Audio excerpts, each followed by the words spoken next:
নম নম তুলসী কৃষ্ণ প্রেয়সী, রাধা কৃষ্ণের চরণ পাব এই অভিলাষী।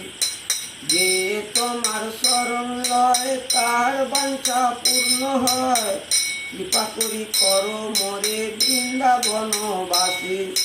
নম নম তুলসী কৃষ্ণ প্রেয়সী, রাধা কৃষ্ণের চরণ পাব এই অভিলাষী। এই মোর অভিলাষ বিলাস কুঞ্জে দিও বাস, মানে হে দেব সদা যুগল রূপ রাশি। এই নিবেদন ধরো সখীর অনুগত করো, কৃপা করি করো মোরে বৃন্দাবনবাসী। দীন কৃষ্ণ দাসে কয় এই যেন মোর হয়, শ্রী রাধা গোবিন্দের প্রেমে সদাই যেন ভাসি।